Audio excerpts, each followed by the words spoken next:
Ever watch a movie and just know there's way more going on underneath, like you're missing some kind of code? Uh-huh. Well, that's what we're doing today. We're going to try and crack open a really, really compelling film, Hell or High Water. Right, the 2016 one. Yeah. Directed by David Mackenzie, written by Taylor Sheridan, who, knows this world. Great cast, too. Chris Pine, Ben Foster, Jeff Bridges. It's billed as a neo-Western crime drama. And it's pretty tight, like an hour and 42 minutes. Doesn't waste much time. No, it really doesn't. And look, our goal here isn't just a plot summary. You can get that anywhere. Right. We want to really dig into the layers, the symbolism, the character types, the archetypes, I guess, and definitely the social commentary. That's huge in this film. It really is. And we're using that source material you shared as a kind of roadmap for this. Exactly. And I think what makes it stick with people, like you were saying, is how it speaks to so many things at once. Yeah. If you're trying to get those aha moments without needing a PhD in film theory. Yeah. This movie delivers. It tackles big issues, but it wraps them in a really engaging, almost simple story on the surface. Okay, so let's start pulling at those threads. The biggest one, the one you feel right away, is this sense of just intense economic desperation. Oh, absolutely. That's the heart of it, isn't it? Modern poverty, specifically in like rural West Texas. And the banks.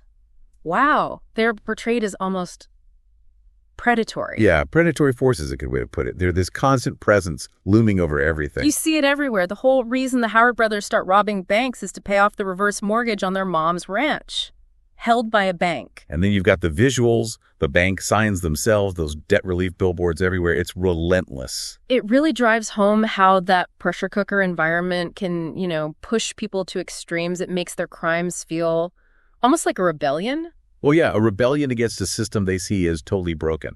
The source material points this out. They're kind of victims of generational poverty. This isn't just a random crime spree. Right. It's specific. It's targeted. It's about survival, not just getting rich quick. Exactly. And that ties right into the next big themes. Family, loyalty, and maybe even a shot at redemption in a twisted way. Especially with Toby, Chris Pine's character. He's the anchor, really. His whole motivation seems to be his son's. Totally. It's all about love for his kids and this desperate need to break that cycle of poverty that's plagued their family. So the crimes become acts of sacrifice. Is that fair? I think so. The source kind of frames it that way. He's taking on this huge moral weight, this guilt, so they can have a different future, a future he never had. And the dynamic between the brothers, Toby, the quiet planner, and Tanner, Ben Foster, who's just chaos. Yeah, pure impulse. But their bond is incredibly strong. Despite all that, you feel that shared history, that loyalty, even when they're clashing. And it's interesting. You see a parallel bond, maybe, with the Texas Rangers chasing them, Marcus and Alberto. Yeah, Jeff Bridges and Gil Birmingham. It's a different kind of bond, much more prickly. Definitely prickly. But it's there. These relationships are kind of the emotional core against this backdrop of, decay. Which brings us to another feeling that permeates the whole film. This sense that the whole idea of the American West is just dying out. Oh, for sure. The film feels like an elegy, a lament for a way of life that's vanishing. You see it in the towns, right? The abandoned storefronts, the lack of jobs. Exactly. And the old ideas of, like, cowboy justice seem totally out of place against modern bureaucracy and, corporate power. It's like the West wasn't just tamed, it was, hollowed out, drained. Drained of opportunity, maybe? Yeah. The landscape shots really emphasize that. So vast, but so empty. Okay, so those are some big thematic currents. Let's zoom in a bit on the characters themselves, their psychology. Right, and Toby, like we said, he's the quiet one. He embodies that kind of stoic desperation, just internalizing everything. Yeah, carrying the weight of the plan, the guilt, all for his kid's future. You see that conflict playing out silently on his face. And then there's Tanner. He's the explosion to Toby's implosion. Huh.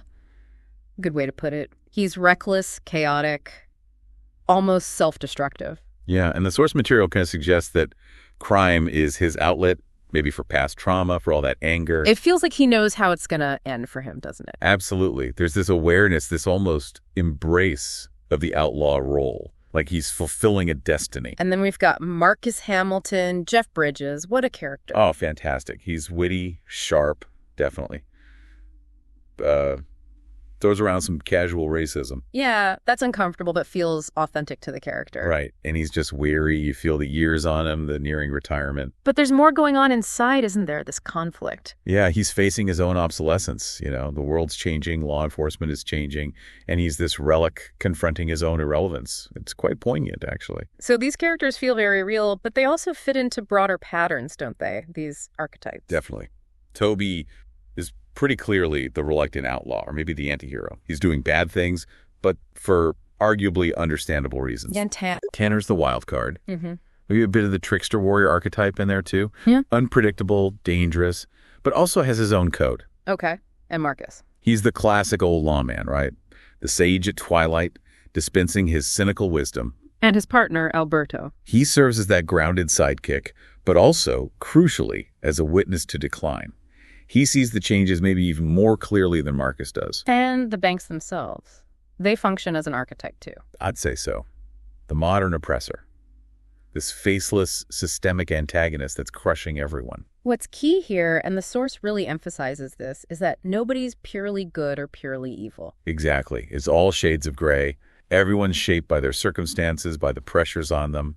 It avoids easy moral judgments. And the film uses visuals so effectively to back all this up. The symbolism is everywhere. Those bank signs and billboards we mentioned. Yeah, they're almost like constant surveillance, aren't they? Reminders of corporate power, debt, broken promises. They just hang there. Even the guns feel different here. Not like in old westerns. No glamour at all. They're just tools.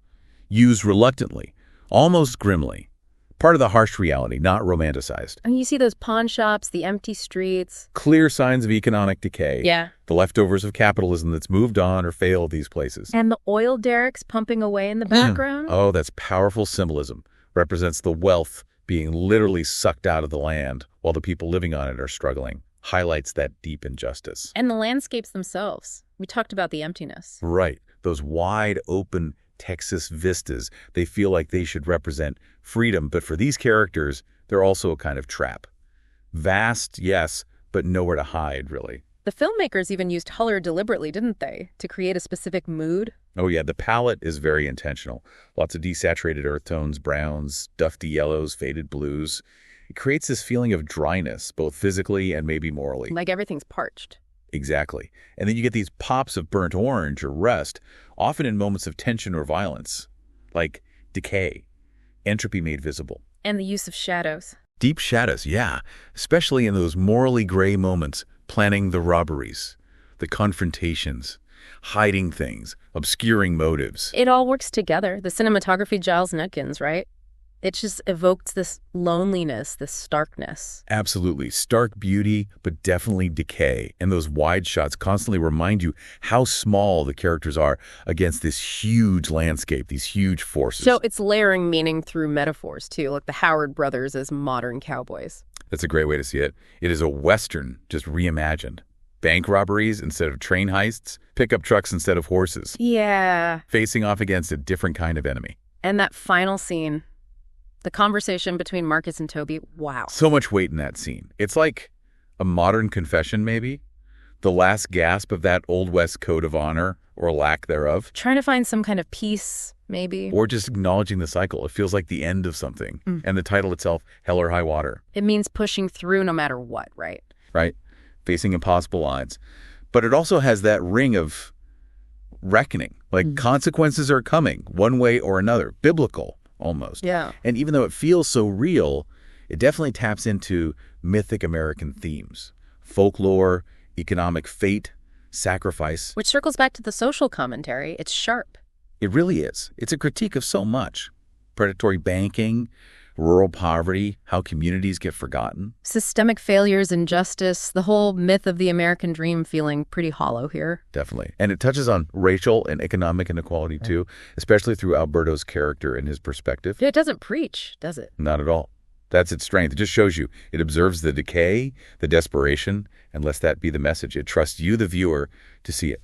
So if you watch this and it resonated and you're looking for other films that kind of explore similar ground, yeah, where should people look? Well, No Country for Old Men is an obvious comparison. Similar landscape, fate, moral ambiguity, the aging lawman figure. Also Texas, also bleak. Very bleak.